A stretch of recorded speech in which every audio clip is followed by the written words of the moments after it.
성도 여러분 안녕하세요. 예배하시는 여러분에게 하나님께서 평강 주시기를 빕니다. 우리는 지금 로마서를 살펴보고 있습니다. 로마서는 복음과 구원 그리고 믿음에 대해 가르쳐 줍니다. 이 로마서를 통해 우리가 믿는 바를 다시 한번 정리해 볼 수 있었으면 좋겠습니다. 그러면 하나님께 예배하겠습니다. 먼저 사도신경으로 우리의 신앙을 고백합시다. 나는 전능하신 아버지 하나님 천지의 창조주를 믿습니다. 나는 그의 유일하신 아들 우리 주 예수 그리스도를 믿습니다. 그는 성령으로 잉태되어 동정녀 마리아에게서 나시고 본디오 빌라도에게 고난을 받아 십자가에 못 박혀 죽으시고 장사된 지 사흘 만에 죽은 자 가운데서 다시 살아나셨으며 하늘에 오르시어 전능하신 아버지 하나님 우편에 앉아 계시다가 거기로부터 살아있는 자와 죽은 자를 심판하러 오십니다. 나는 성령을 믿으며 거룩한 공교회와 성도의 교제와 죄를 용서받는 것과 몸의 부활과 영생을 믿습니다. 아멘. 찬송가 370장, 옛날 찬송가 455장입니다. 주 안에 있는 나에게 1절 함께 부르고 기도하겠습니다.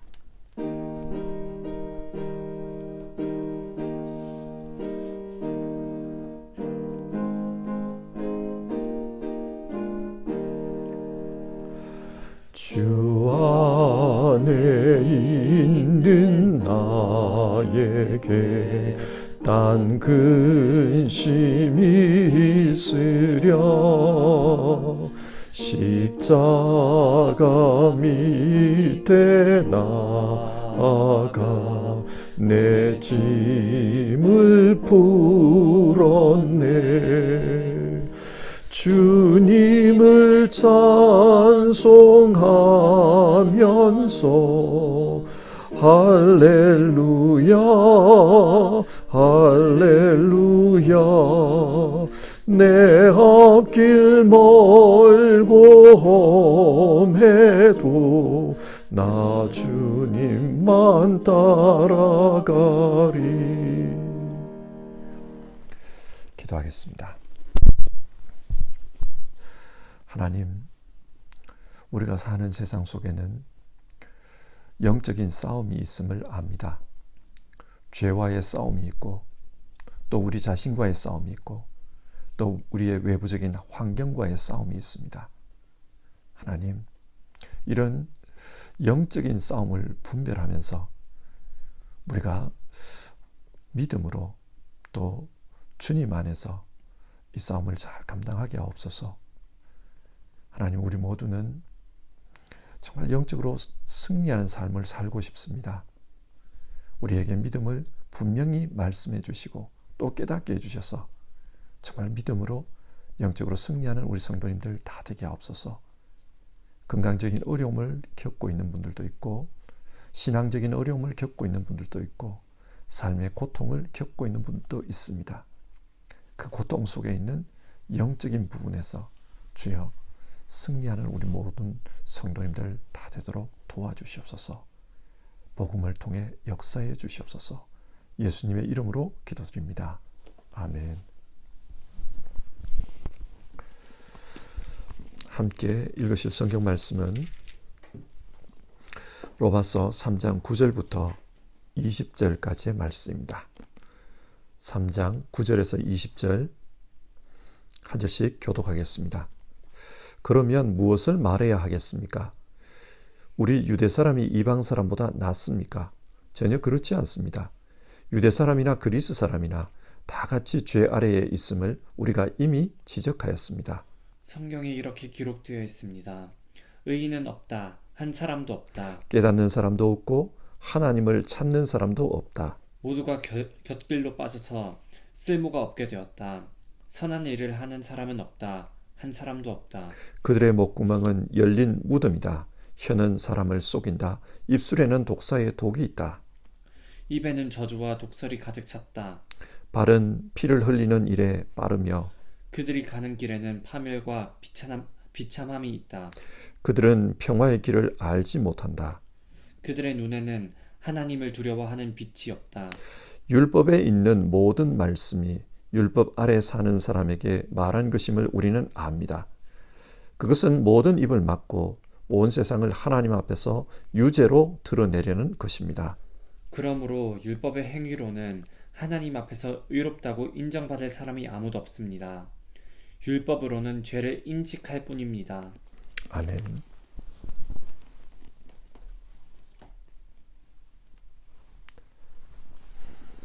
로마서는 우리에게 믿음을 통해 하나님이 주시는 구원을 얻을 수 있다. 그것을 가르칩니다. 그래서 믿음을 강조합니다. 그런데 왜 믿어야 하는가? 죄 때문입니다. 이 죄로 말미암아 하나님의 진노가 나타납니다. 하나님은 이 죄로부터 우리를 구원하기 위해 복음을 가르쳐 주셨습니다. 어제도 말씀드렸지만 성경이 말하는 죄는 단순하게 하지 말아야 할 것을 했다. 그런 차원이 아닙니다. 이것도 죄입니다. 그러나 근원적인 죄는 인간 존재의 문제와 연관이 있습니다. 성경이 말하는 인간 존재가 어떤 존재입니까? 그 존재는 오늘날 우리가 이해하는 것과 좀 다릅니다. 사람들은 인간을 호모 사피엔스, 생물의 한 종으로 이해합니다. 그래서 호모 사피엔스이면 인간이라고 부릅니다. 그러나 성경이 말하는 인간은 하나님의 영, 하나님의 생명이 함께하는 존재입니다. 성경의 인간 창조 과정을 한번 생각해 보십시다. 하나님께서 자기 형상으로 인간을 만드시면서 그 코에 생기를 불어 넣으셨습니다. 여기서 생기라는 말은 영, 생명, 호흡, 그런 뜻으로도 번역이 가능합니다. 그러니까 인간은 하나님의 영, 하나님의 생명이 함께하는 그런 존재로 만들어졌습니다. 다르게 표현하면 인간은 원래부터 하나님과 영적으로 교제하며 살도록 만들어진 존재입니다. 따라서 인간이 하나님과 영적으로 교제할 때 그것이 성경이 말하는 인간입니다. 인간은 하나님과 함께하는 존재입니다. 그런데 그런 인간 안에 죄가 들어옵니다. 그러면서 하나님과 인간의 관계가 깨어져 버립니다. 하나님과의 관계가 깨어지면 어떻게 됩니까? 비교해서 한번 생각해 봅시다. 우리는 요즘 컴퓨터로 많은 일을 합니다. 사실 대부분의 일이 컴퓨터로 이루어진다고 해도 과언이 아닙니다. 근데 이 컴퓨터를 한번 보십시오. 컴퓨터는 기계가 있고 그 기계를 작동하게 하는 프로그램이 있습니다. 그런데 이 컴퓨터에 바이러스가 들어왔다고 합시다. 그래서 컴퓨터를 작동시키는 프로그램을 망가뜨립니다. 그러면 어떻게 됩니까? 컴퓨터 기계는 그대로 있는데 아무것도 할 수가 없어요. 겉모양은 그대로인데 전혀 작동이 안 됩니다. 죄가 이렇습니다. 죄는 인간 안에 들어와서 하나님과 인간의 관계를 깨뜨립니다. 그러면 겉모양은 여전히 사람인데 성경이 말하는 그런 인간으로서는 살 수가 없습니다. 하나님과의 영적인 교제가 깨어져 버립니다. 앞에서 인간이 뭐라고 했습니까? 하나님과 영적인 교제를 나누는 존재라고 했습니다. 그런데 그게 불가능해졌어요. 이게 의미하는 것은 인간 존재의 의미가 사라진 겁니다. 여러분, 바이러스 때문에 고장난 컴퓨터를 컴퓨터 스스로가 고칠 수 있습니까? 없습니다. 사람이 백신 프로그램을 가지고 고쳐야만 합니다. 죄의 문제도 마찬가지예요. 죄에 빠진 인간은 자기 스스로를 구원에 이르게 할 수가 없습니다. 하나님께서 구원해 주셔야만 합니다. 그래서 하나님은 예수님을 보내주셨고 이 예수님께서 우리 죄를 해결해 주십니다. 이게 복음입니다. 이 복음 안에 구원의 길이 있다. 그래서 성경은 복음을 믿으라고 합니다. 자, 이 복음을 믿기 위해서는 중요한 전제가 있습니다. 뭡니까? 자기 자신이 죄 아래에 있다는 것을 인정해야 합니다. 내가 죄인이기 때문에 복음을 믿고 구원을 얻지 내가 죄인이 아니라면 복음을 믿을 이유가 없습니다. 그래서 사도 바울은 로마서 1장 18절부터 3장 20절까지 모든 인간은 죄 아래에 있다. 그것을 말하고 있습니다. 어제 우리가 살펴본 내용은 모든 인간은 죄 아래에 있다. 이 주장에 유대인들이 반박할 수 있다는 거예요. 그래서 바울은 그 반박을 또다시 공격합니다. 그 공격을 통해 모든 인간은 죄 아래에 있다. 그것을 다시 한번 확인했습니다. 자, 오늘 본문은 이런 맥락에서 시작합니다. 9절인데요. 유대 사람이나 그리스 사람이나 다 같이 죄 아래에 있음을 우리가 이미 지적하였습니다. 바울은 지금까지의 내용을 한마디로 요약합니다. 모든 사람은 다 죄 아래에 있다는 겁니다. 이 주장은 죄의 보편성에 대한 이야기입니다. 흔히들 원죄라는 단어를 사용합니다. 원죄가 무엇일까요? 어떤 분들은 이 원죄가 부모를 통해서 자식에게 유전되는 거다, 그렇게 생각을 합니다. 하지만 모든 사람이 죄 아래에 있다. 내가 어떤 구체적인 행동을 통해 죄를 짓지 않아도 아담 이후 모든 인간은 하나님과의 관계에서 단절되었기 때문에 죄 아래에 있다. 이런 죄의 보편성을 이야기하는 것이 원죄입니다. 우리는 죄 아래에 있습니다. 바울은 모든 사람이 죄 아래에 있다는 것을 입증하기 위해서 구약 성경의 말씀을 인용합니다. 먼저 10절에서 12절을 한번 보겠습니다. 10절, 의인은 없다. 한 사람도 없다. 11절, 깨닫는 사람도 없고 하나님을 찾는 자도 없다. 12절, 선한 일을 하는 사람은 없다. 한 사람도 없다. 이 말씀은 시편 14편에 나오는 말씀을 인용한 것입니다. 한마디로 의인은 없답니다. 여러분, 여기서 의인이 무엇을 의미할까요? 착한 사람을 의미할까요? 아닙니다. 세상에 왜 착한 사람이 없습니까? 우리가 목격하는 것만 해도 법 없이도 살 수 있는 사람들이 많이 있습니다. 성경이 여기서 말하는 의인은 착한 사람이 아닙니다. 이 의인을 문자적으로 번역하면 하나님과의 올바른 관계에 있는 사람, 그런 뜻입니다. 하나님과의 관계가 깨어져 버렸기 때문에 올바른 관계에 있는 사람이 없습니다. 의인은 한 사람도 없습니다. 이것을 통해 성경은 지금 죄의 보편성에 대해 이야기하는 겁니다. 자, 이렇게 하나님과의 관계가 파괴되고 나면 어떤 현상이 사람에게 나타납니까? 먼저 입술로 죄를 짓는다고 합니다. 13절인데요. 그들의 목구멍은 열린 무덤이다. 혀는 사람을 속인다. 이 말씀은 시편 5편에 나오는 말씀인데 인간의 혀가 열린 무덤과 같다고 합니다. 열린 무덤이 무엇입니까? 유대 땅에서 무덤은 우리처럼 땅을 파고 매장하는 경우도 있지만 동굴을 파가지고 그 동굴 안에 시체를 보관하는 경우가 있습니다.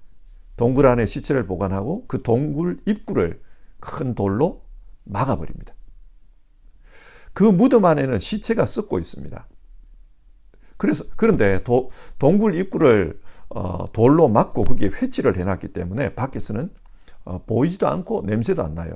하지만 이 무덤을 막고 있는 돌이 열리면 어떻게 될까요? 그 안에 온갖 시체 썩는 냄새가 그대로 다 나옵니다. 온갖 더러운 광경들이 그대로 다 보입니다. 이게 뭘 의미합니까? 마태복음 15장에서 예수님은 정결함과 부정함에 대한 말씀을 하십니다.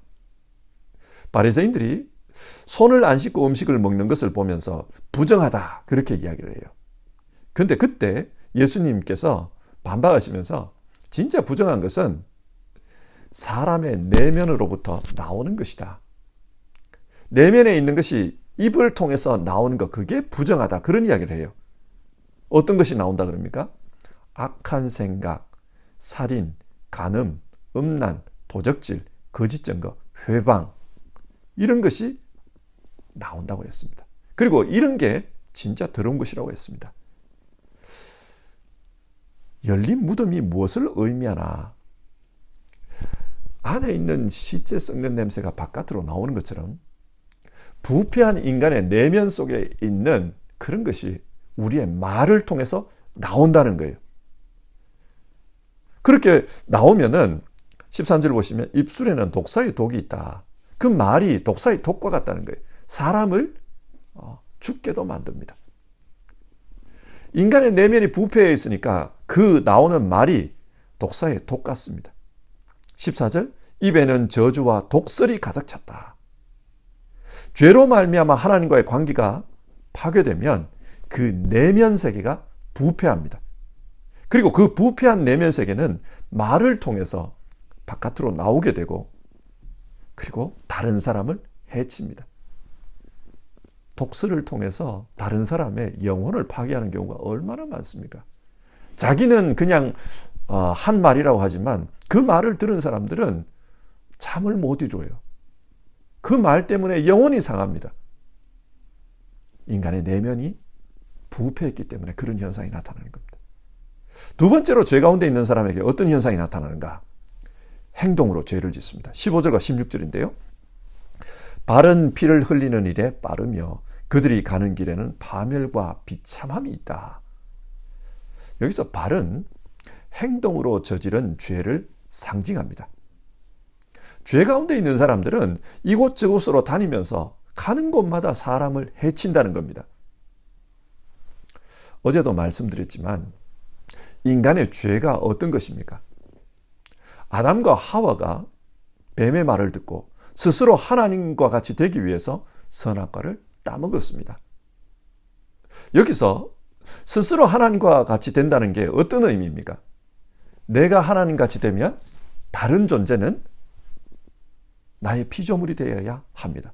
그렇지 않습니까? 하나님은 창조자입니다. 따라서 내가 하나님처럼 된다는 것은 다른 사람을 피조물로 만들어버리는 것입니다. 다른 사람을 피조물로 생각하면 내 마음대로 할 수 있습니다. 때로는 이용할 수 있고 때로는 억압할 수도 있고 때로는 해칠 수도 있습니다.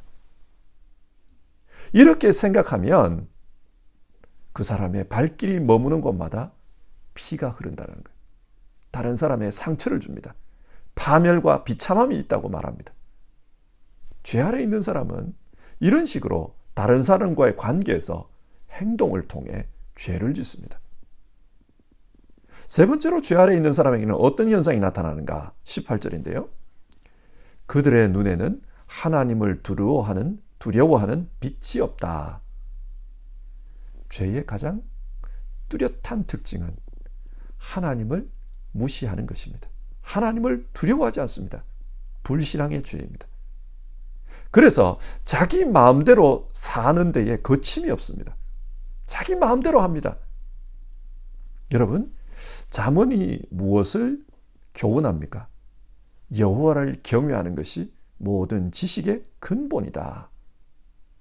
진짜 지혜는 하나님을 경외하는 데서 시작해야 된다는 거예요. 그런데 죄 가운데 있는 사람은 하나님을 경외하지 않습니다. 그렇기 때문에 무지와 무지 가운데 파멸의 길로 걸어가는 겁니다. 자, 이상에서 성경은 죄의 보편성에 대해서 이야기합니다.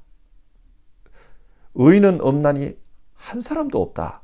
모든 사람이 죄인이라고 했습니다. 그리고 모든 사람이 죄 가운데 있다는 그 증거로서 죄의 현상에 대해서 말했어요. 내면이 부패해서 그 내면으로부터 나오는 말로 죄를 짓는다. 또 행동으로 죄를 짓는다. 뿐만 아니라 신앙적으로 하나님을 무시하며 죄를 짓는다. 이렇게 사는 것이 죄라고 정죄해 주는 것이 있는데 그게 뭐냐? 바로 율법입니다. 율법의 역할은 우리로 하여금 무엇이 죄라는 것을 깨닫게 해줍니다. 이 율법이 우리가 죄인이라는 것을 깨닫게 합니다. 20절을 보시면 율법으로는 죄를 인식할 뿐입니다. 이 율법이 우리로 하여금 너희는 죄 아래에 있다. 그걸 가르쳐줘요. 사람은 율법을 행한다고 해서 의롭게 되는 것이 아닙니다. 여러분 그렇지 않습니까? 내면이 부패해 있는데 선한 말 몇 마디 했다고 해서 그 사람이 의롭게 될 수 있겠습니까? 없습니다. 내면이 고침을 받아야 돼요. 그래서 성경은 율법의 행위로는 하나님 앞에 의롭다고 인정받을 수 없다. 그렇게 말합니다. 성경이 이것을 통해 무엇을 말하고 있습니까? 우리는 부패한 죄인이다. 따라서 스스로 구원할 수 없다는 겁니다. 바이러스 먹은 컴퓨터가 스스로를 고치지 못하듯이 죄 아래에 있는 인간은 스스로를 구원하지 못합니다. 인간의 구원은 오직 하나님이 오셔서 고쳐주실 때 그때 가능합니다. 예수님께서 이 땅에 오셔서 우리를 고쳐주셨습니다. 그 하나님의 은혜, 그 은혜가 아니고는 우리는 구원을 얻을 수 없다. 그 은혜를 설명하는 것이 복음입니다. 따라서 복음을 믿으라고 합니다. 자, 오늘 말씀을 정리해 봅시다. 오늘 읽은 성경은 모든 사람은 죄인이라고 합니다. 의인은 없나니 한 사람도 없다. 그렇게 선언합니다. 어떤 분들은 이 말씀을 듣고 마음이 좀 불편할지 모르겠습니다. 왜 의인이 없는가? 앞에서도 말씀드렸지만 성경이 말하는 죄는 일반적으로 말하는 그런 행위의 죄를 넘어서서 하나님과의 관계가 깨어진 것입니다. 하나님과의 관계가 깨어졌다는 것은 성경이 말하는 그런 인간의 모습에서 우리가 이탈했다는 겁니다. 문제의 핵심은 죄로 말미암아 하나님과의 관계가 깨어진 것인데, 그렇다면 구원은 하나님과의 관계가 회복될 때에만 가능합니다. 어떻게 하나님과의 관계가 회복되는가? 하나님께서 우리에게 찾아오시는 것 외에는 방법이 없습니다. 창세기 11장에는 바벨탑 이야기가 나옵니다. 하늘에까지 탑을 쌓아서 하나님에게 도달하겠다는 생각으로 사람들이 바벨탑을 쌓습니다. 그런데 이런 식으로는 하나님과의 관계가 회복될 수가 없습니다. 하지만 사람들은 계속해서 이런 방법으로 노력을 합니다. 과학이 발달해서 생명이 무한히 연장되면 하나님에게 도달할 수 있지 않을까? 인간이 도덕 훈련을 통해 욕망을 절제하고 덕을 쌓으면 하나님에게 도달할 수 있지 않을까? 사회를 발전시켜 모든 사람이 잘 먹고 잘 살 수 있는 그런 세상이 되면 그곳이 천국이 아닐까? 사람들은 이런 식으로 여러 가지 노력을 합니다. 그러나 이런 방법으로 하나님과의 관계가 회복되지는 않습니다. 하나님이 인간의 몸을 입고 인간에게 찾아오셔서 인간의 죄를 대신 감당해 주시고 그 인간을 거룩하게 할 때, 그때 우리는 죄 문제를 극복할 수 있습니다.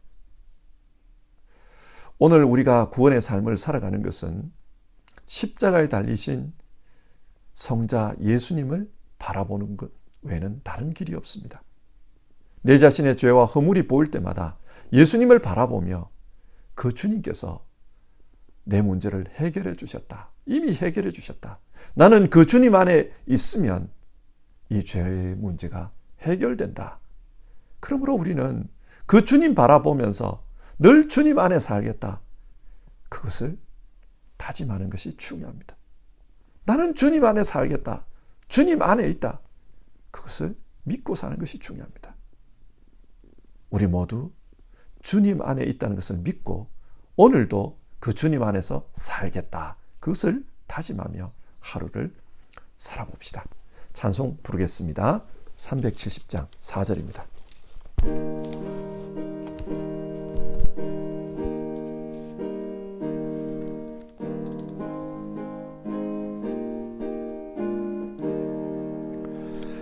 내 주와 맺은 언약은 영불변하시니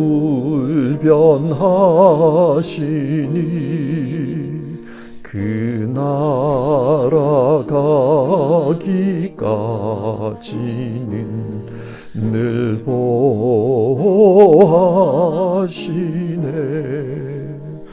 주님을 찬송하면서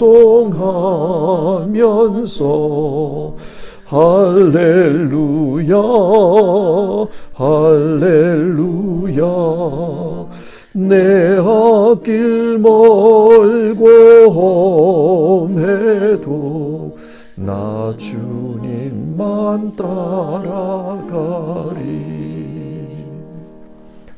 함께 기도합시다. 오늘 성경은 모든 인간은 죄 아래에 있다, 그것을 말합니다. 의인은 없나니 한 사람도 없다고 합니다. 바울이 이 이야기를 하는 이유는 복음을 믿는 것 외에는 우리에게는 다른 길이 없다, 그것을 주장하기 위해서입니다. 그리고 복음을 믿기 위해서는 내가 죄인이라는 것을 알고 주님을 붙들어야 된다, 그 말입니다. 여러분, 하나님께서 우리에게 베풀어 주신 구원의 방법은 예수님 안에서 살아가는 것입니다. 예수님이 모든 문제를 해결했습니다. 그 주님 안에서 사는 것입니다. 그 주님 안에서 구원을 얻는다. 이것이 하나님께서 우리와 맺으신 영원한 언약입니다. 그래서 결심하면서 기도하고 믿음으로 선포하면서 기도합시다. 주님, 나는 주님 안에서 사는 사람입니다. 나는 이것으로 주님을 믿습니다. 그리고 앞으로도 영원히 주님 안에서 살겠습니다. 죄책감이 덮쳐올 때마다 주님 안에서 있음을 확인하고 그 죄와 맞서겠습니다. 오늘도 주님 안에서 살게 하옵소서. 우리 그렇게 기도해 봅시다.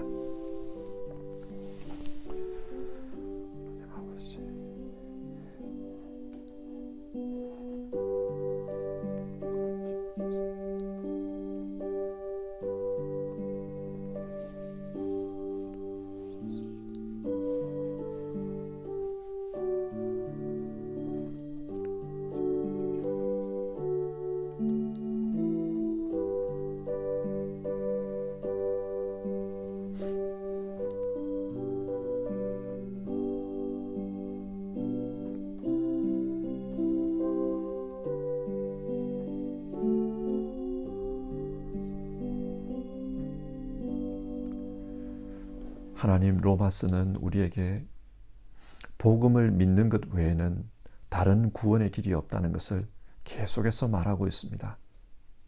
우리 모두는 죄 아래에 있고 죄 아래에 있는 우리가 스스로를 구원할 길은 없다. 그래서 하나님으로부터, 바깥으로부터의 구원이 임할 때 우리는 구원을 받을 수 있다. 그 구원은 예수님께서 이 땅에 오셔서 십자가를 통해 이루셨다. 성경 그걸 이야기합니다. 우리 모두는 그 주님 안에 사는 사람이라는 것을 기억하게 하옵소서. 그 주님 안에 있을 때에만 우리는 의롭다는 것을 기억하게 하옵소서. 그리고 그 주님 안에서 사는 것이 우리가 살아야 될 믿음의 길이라는 것을 기억하고 살게 하옵소서. 하나님, 우리에게 죄책감이 몰려올 때, 혹은 죄의 유혹이 몰려올 때, 그때마다 주님 안에 서서 우리의 믿음을 다시 한번 되새기며 죄와 싸우는 우리 모두 되게 하옵소서. 우리 성도님들 정말 하나님께서 베풀어 주신 그 구원의 길로 승리하는 사람들 다 되게 하여 주시옵소서. 하나님, 우리 교회 성도님들을 위해서 기도합니다. 여러분들이 건강의 어려움으로 병원에 입원하고 수술하고 있습니다. 하나님 도와주십시오.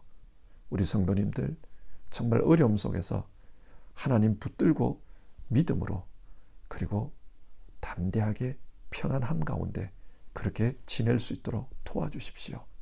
그 외에도 하나님 여러 가지 영적인 어려움, 현실적인 어려움을 겪는 분들이 있을 것입니다. 주님, 한 분 한 분 이 어려움 때문에 믿음이 흔들리지 않도록 붙잡아 주시고, 오늘도 주님 안에서 살아가고 또 그 주님 때문에 용기 내는 분들 다 되기를 바랍니다. 우리 주님 예수님의 이름으로 기도드립니다. 아멘. 하늘에 계신 우리 아버지, 아버지의 이름을 거룩하게 하시며 아버지의 나라가 오게 하시며 아버지의 뜻이 하늘에서와 같이 땅에서도 이루어지게 하소서. 오늘 우리에게 일용할 양식을 주시고 우리가 우리에게 잘못한 사람을 용서하여 준 것 같이 우리 죄를 용서하여 주시고 우리를 시험에 빠지지 않게 하시고 악에서 구하소서. 나라와 권능과 영광이 영원히 아버지의 것입니다. 아멘.